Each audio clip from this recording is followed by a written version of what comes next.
Bonsoir. On va faire le cours des certificats et des documents médicaux. En plan du cours, on a une introduction, principaux documents médicaux comme le certificat médical, l'ordonnance médicale et le dossier médical et conclusion. Toute atteinte à l'intégrité corporelle, soit organique ou psychique, d'origine pathologique ou traumatique, est susceptible d'ouvrir un droit à une compensation ou un avantage social, générer des dépenses pour les collectivités, entraîner quelquefois sanctions pour tierces responsables. Pour ce faire, le patient ou la victime a besoin d'un certificat médical pour justifier son état de santé. Donc, des certificats médicaux de toutes sortes sont toujours demandés au médecin par soit le malade ou ses ayants droit, soit par le blessé, soit par les individus bien portants.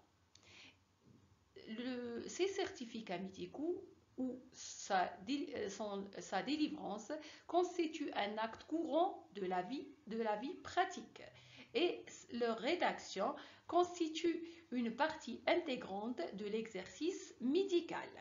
C'est un acte médical régi par la loi et obéit à un certain nombre de règles. Les principaux documents médicaux, on commence par le certificat médical. Pourquoi, avant que je continue mon cours, pourquoi on vous fait étudier ce cours des documents médicaux? Premièrement, c'est pour vous apprendre à rédiger des certificats médicaux conformément aux règles de l'exercice médical. Deuxièmement, c'est pour vous faire connaître la législation régissant la rédaction de ces certificats médicaux ainsi que leurs sanctions. Troisièmement, c'est pour vous attirer votre attention sur l'importance de l'établissement de ces certificats médicaux qui peuvent engager votre responsabilité sur le plan pénal, civil et disciplinaire. Et dernièrement, c'est pour vous faire connaître les différents types de certificats médicaux facultatifs et obligatoires. On revient à notre certificat médical. Le certificat médical est un acte officieux rédigé par écrit, n'est pas un acte oral, destiné à constater, c'est-à-dire on fait une constatation ou à interpréter. Soit on constate, soit on interprète, soit les deux. Un fait d'ordre médical parce que c'est un certificat médical. La rédaction de ce certificat médical est toujours un acte grave de l'exercice de la médecine qui suppose des connaissances médico-juridiques. Veut dire, la rédaction de ce certificat ne peut pas être faite par n'importe quelle personne. Par exemple, un commerçant ne peut pas délivrer un certificat médical. La rédaction peut être d'ordre pénal, comme déposer une plainte, d'ordre civil, pour demander une réparation d'un dommage subi, d'ordre social comme le cas des demandes de pension et de congé maladie, ou autre ordre comme une vaccination, un état de bonne santé. On a dit que c'est un acte grave qui engage la responsabilité du médecin sur 3 plans, pénal, civil et disciplinaire. Ce certificat médical, c'est le témoignage de la confiance accordée aux médecins par la société, mais seulement cette importance et la tendance à la facilité de sa délivrance ont fait perdre son importance. Et actuellement, le certificat médical ne représente dans l'esprit d'une grande partie du public qu'un simple papier de formalité. Pour la rédaction du certificat médical, on a des règles à suivre. On a des principes de forme et des principes de fond. Pour les règles de fond ou les principes de fond, premièrement, le certificat médical ne doit être établi qu'après examen clinique du malade. C'est-à-dire, on ne peut pas délivrer un certificat sans voir et examiner ce malade-là. Deuxièmement, par exemple, on a le cas des certificats de pneumoptysie au niveau des pavillons des urgences qui sont remplis par l'infirmier ou par une personne, un agent ou n'importe quelle personne, alors que le médecin, il signe seulement sans voir le malade. Alors que ce malade-là peut être décédé. On ne sait pas. Deuxième condition, le certificat médical doit être l'expression la plus stricte de la vérité et il doit rendre compte fidèlement et objectivement des constatations faites sur l'examen du malade ou de l'intéressé. C'est-à-dire, il doit refléter la vérité. On ne peut pas mettre des faits qui sont mensongères. On ne peut pas mettre des faits qui sont incorrects. On ne peut pas dissimuler une maladie ou une grossesse. On ne peut pas mettre des faits inexacts. Les faits racontés dans le certificat médical doivent être conformes aux constatations faites sur au cours de l'examen clinique. Troisième condition, il ne doit pas être rédigé à la légère car il engage la responsabilité sur les 3 plans. On va voir par la suite les sanctions sur les 3 plans. Il doit respecter le secret médical, ce certificat. Il ne doit comporter que les seuls éléments indispensables pour servir et valoir ce que de droit. Si on va mentionner ce secret-là, on doit attirer l'attention du malade sur éventuelles conséquences. En cas de réquisition, on doit répondre exclusivement aux questions posées, rien que les questions posées. Ce certificat médical ne doit pas être certifié à la légère, car la délivrance de faux certificats ou de certificats de complaisance est interdite et réprimée sur le plan pénal, civil et disciplinaire. Si le certificat cause ou crée un préjudice à un tierce, ce tierce ou cette personne victime pourra en demander réparation au médecin sur le plan civil par le biais de sa sécurité sociale. Une autre condition, justifier la demande et à qui remettre le certificat. Toujours, on mentionne que le certificat est remis en main propre à l'intéressé, sauf dans le cas de la réquisition. Elle est remise aux autorités requérantes. Le cas du mineur ou incapable majeur, elle est remise ou le certificat médical est remis au tuteur légal. Et il est prudent de mettre la formule certificat délivré et remis aux mains propres à la fin du certificat. Pour les conditions de forme de la rédaction d'un certificat médical, on a un certificat qui doit être lisible, notamment pour les non-médecins. Il doit être clair et intelligible, c'est-à-dire un lexique clair, mesuré, c'est-à-dire qu'il doit respecter un plan type, complet, il doit être précis, c'est-à-dire des données subjectives attribuées au malade. Par exemple, dans le cas de notre certificat de médecine légale, toujours on dit, selon les déclarations de l'intéressé, on dit qu'il s'agit d'une victime d'une agression physique ou d'un accident de la voie publique, d'un accident de la circulation. Toujours on met selon les déclarations de l'intéressé. Il doit être loyal, c'est-à-dire des faits réels. Autre condition de forme, il doit être rédigé sur un papier en tête ou un papier libre ou un formulaire préétabli à la main ou informatisé.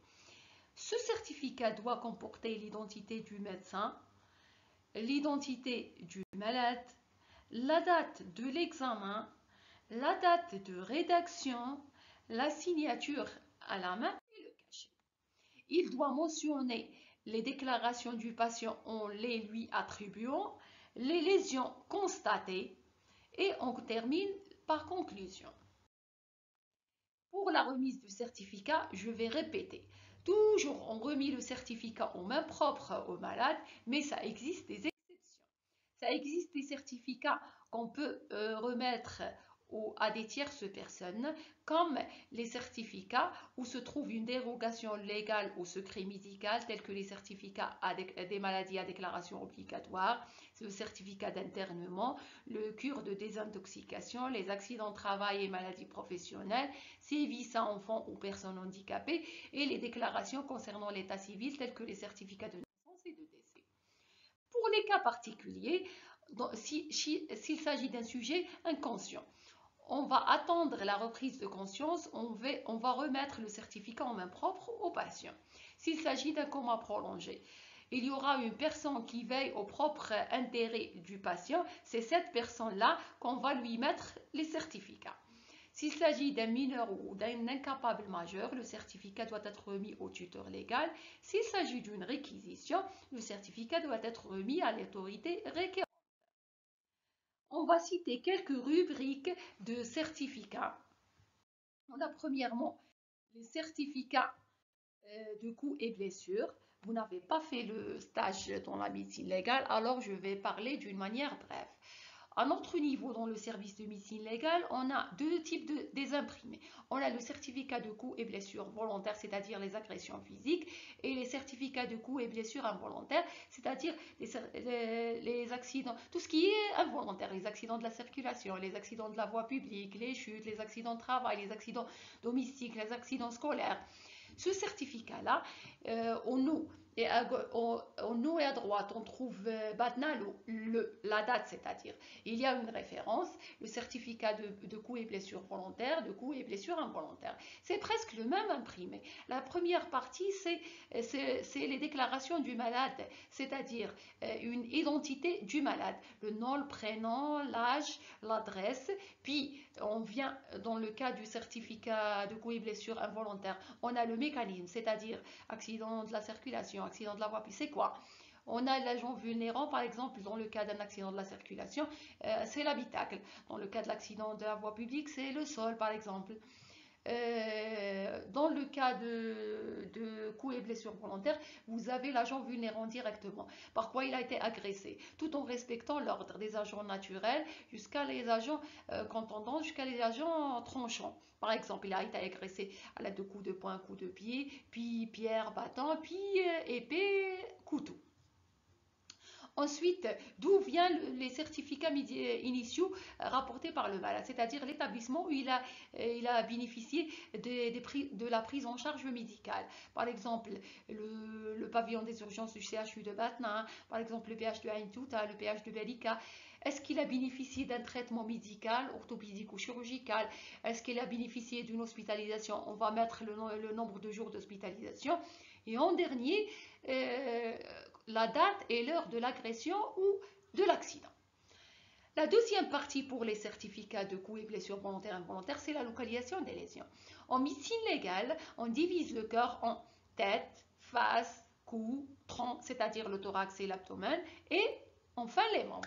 On ne va pas faire de détails. Le détail, on va faire par la suite. C'est pour l'examen clinique. Pour les lésions constatées, on va faire l'examen de l'extrémité céphalique jusqu'au pied ou jusqu'au membre, tout en respectant l'ordre, la face antérieure avant-postérieure, c'est-à-dire l'extrémité céphalique, face, cou, tronc, membre supérieur, membre inférieur, face antérieure, face postérieure. On va préciser le type de lésion, les dimensions de cette lésion, la coloration par exemple pour les ecchymoses, les dimensions des plaies, est-ce qu'elles ont été suturées ou pas, si ça existe un bilan radiologique, on va le mentionner, et on termine par ce qu'on appelle l'ITT, c'est l'incapacité temporaire de travail. C'est quoi? C'est la période pendant laquelle le malade est incapable de faire ses gestes quotidiens, c'est-à-dire les gestes de la vie quotidienne. C'est pas un arrêt de travail. Pour fixer cette ITT, on n'a pas de consensus. On se base sur la règle des 15 jours pour les coups et blessures volontaires et la règle des 90 jours pour les coups et blessures involontaires. S'il s'agit d'une ITT supérieure à 15 jours, c'est-à-dire à partir de 16 jours, et c'est dans le cas du CBV, et supérieure à 90 jours dans le cas du CPI, c'est-à-dire involontaire, ça va être un délit. Alors, s'il s'agit d'une ITT inférieure à 15 jours ou inférieure à 90 jours, c'est une contravention. Et on va mentionner par la suite, il s'agit de lésions qui vont être le fait d'un agent tranchant, d'un agent contondant, d'un agent thermique, etc. Dans la conclusion, on va mettre le lien de causalité entre le type de lésion et la nature de l'agent causal. et on va signer et on délivre au malade. Donc, on a dit que le certificat de coûts et blessures volontaires, il comporte l'identité du médecin et du malade, l'énoncé des déclarations de la victime, les signes subjectifs, la description des lésions et les symptômes, les examens complémentaires, l'évaluation de l'ITT, la date et la signature manuscrite. Il répond aux règles générales de rédaction des certificats, dont la conclusion se traduit par l'interprétation des faits et l'évaluation de je vous ai parlé de c'est quoi l'ITT. Pour le certificat de naissance. Le certificat de naissance, c'est un certificat obligatoire par la loi. On doit mentionner le sexe, le poids, la taille, le jour et l'heure de naissance pour l'enregistrement à l'état civil. Pour le certificat de décès, c'est un autre certificat obligatoire par la loi. Il comporte une partie nominative où on va identifier le défunt, le médecin, on précise la réalité de la mort, sa nature, sa date, l'heure et le lieu de décès. Cette partie est destinée à l'état civil pour la déclaration du décès et l'inhumation s'il s'agit d'une mort naturelle. Et ça existe la deuxième partie qui est anonyme, qui précise la cause directe du décès. Elle est destinée à la DDS pour éventuelles statistiques.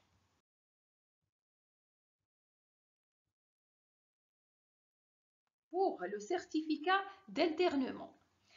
Le certificat d'internement, c'est un certificat obligatoire par la loi. Il doit décrire l'état du malade, c'est-à-dire les symptômes, les attitudes, sans préciser le diagnostic. S'il s'agit d'un placement volontaire, on va mentionner que son état actuel nécessite un placement dans un milieu spécialisé. S'il s'agit d'un placement d'office, on va mentionner qu'il s'agit d'un malade dangereux pour l'ordre public qui doit être interné dans un établissement spécialisé. Pour le certificat prénuptial, c'est un autre certificat obligatoire par la loi pour les deux sexes. Il comporte les résultats de l'examen clinique et paraclinique. Pour le paraclinique, c'est surtout le groupage sanguin, les sérologies, tout en respectant le secret. On doit annoncer les résultats de ces examens à l'intéressé et tout en respectant le secret. Vous avez un formulaire du certificat prénuptial. On a les certificats de déclaration de l'accident de travail. Le premier certificat, c'est le certificat de première consultation qui doit être rédigé en imprimé pré-rempli comportant le siège des lésions, leur nature, la durée de l'arrêt de travail, la date du fait et l'heure. Le deuxième certificat de prolongation et le troisième certificat de dernière consultation en double exemplaire. Vous avez le certificat médical des maladies professionnelles et pour dire qu'il s'agit des maladies professionnelles, on a des tableaux. On a le certificat médical attestant l'intégrité physique et mentale. On a le certificat de vaccination obligatoire. On a le certificat de virginité et les facultatifs sauf sur une réquisition. Pour les certificats à la demande du malade, on a le certificat de grossesse et le certificat attestant une invalidité. Pour le certificat de grossesse, on doit mentionner la date présumée de l'accouchement.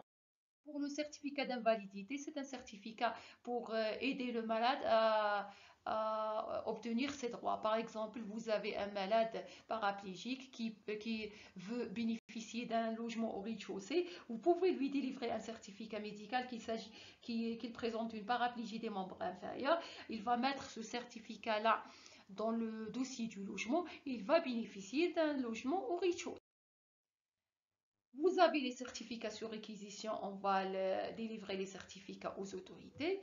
Et pour le malade hospitalisé, il doit bénéficier de tous ces documents pour bénéficier de tous ses droits. Pour la responsabilité concernant les certificats médicaux, on a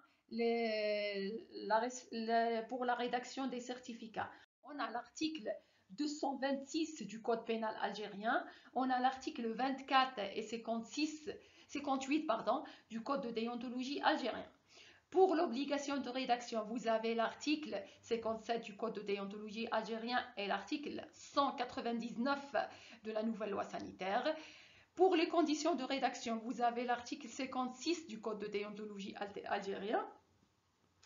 Pour la violation du secret médical, vous avez l'article 301 du Code pénal algérien.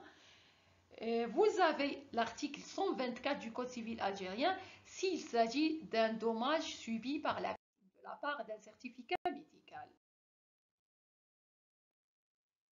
L'ordonnance médicale, la deuxième partie du cours. Pour l'ordonnance médicale est une conclusion habituelle non obligatoire de l'acte médical. C'est-à-dire cette ordonnance doit être rédigée après interrogatoire et examen minutieux du malade. On ne peut pas délivrer une ordonnance sans avoir interrogé et examiné le malade. Les ordonnances médicales peuvent contenir soit des substances médicamenteuses, c'est-à-dire un traitement médical, ou des actes paracliniques comme demander de faire un bilan biologique ou radiologique, des actes paramédicaux, une kinésithérapie ou des soins infirmiers, soit des règles hygiéno-diététiques. Pour les conditions de rédaction de cette ordonnance médicale, on a les conditions de fond et les conditions de forme. Pour les conditions de fond, avoir le droit d'exercer la médecine. Deuxièmement, avoir vu et examiné le malade. Troisièmement, la prescription ne doit pas se faire dans un but étranger à la thérapeutique, c'est-à-dire c'est un but thérapeutique. Quatrième point, le médecin est tenu dans toutes ses prescriptions d'observer la plus stricte économie compatible avec l'efficacité du traitement. On doit réfléchir sur le niveau matériel du malade. On doit toujours prescrire des médicaments efficaces avec un bas prix. Dernier point, le médecin est tenu par le secret professionnel.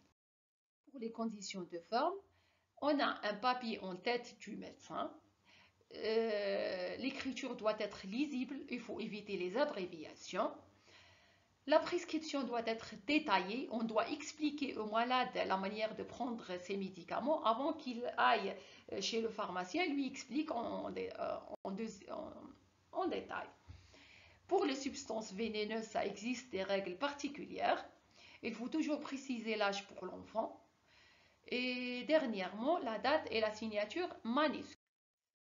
Pour le dossier médical, il s'agit d'une mémoire écrite des informations cliniques, biologiques, diagnostiques, thérapeutiques d'un malade, individuel et collectif, constamment mise à jour.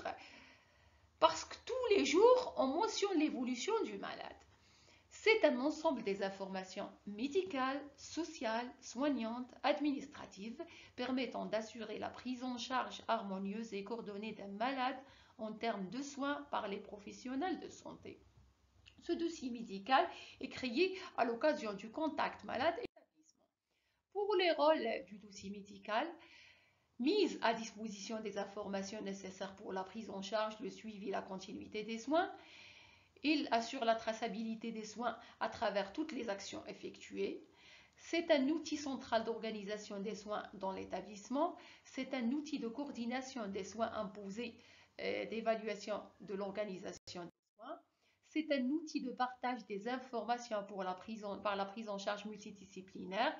Il permet l'évaluation de la qualité des soins. Il est utilisé pour les communications dans le cadre des recherches et l'enseignement. On va extraire des informations à partir de ce dossier médical et on recherche une responsabilité dans le cas des fautes médicales. Pour la constitution, on a des données sociodémographiques concernant l'identité du patient, la date de naissance, sexe, la profession, l'adresse, le numéro de téléphone. On va trouver le consentement écrit du malade, le numéro du dossier et les coordonnées du médecin. On a des informations concernant le professionnel de santé, la lettre du médecin, le motif d'hospitalisation, les antécédents, les conclusions des examens de l'évaluation clinique, la prise en charge, le dossier d'anesthésie s'il s'agit de chirurgie, compte rendu opératoire. Le dossier des infirmiers concerne tous les actes effectués par le personnel paramédical. Pour la communication du dossier, on doit insister sur le secret médical, c'est-à-dire les informations du dossier peuvent être délivrées à ses ayants droit pour connaître la cause du décès. Le droit à la communication avec le médecin désigné par le patient qui assure la continuité de ses soins, avec le médecin habilité par la loi, avec le patient lui-même et avec les ayants droit. En conclusion, le médecin est investi d'un véritable pouvoir. C'est le témoignage de la confiance de la société envers tout le corps médical. À cette confiance doit répondre la conscience, l'honnêteté et l'impartialité lors de l'établissement de tout certificat médical.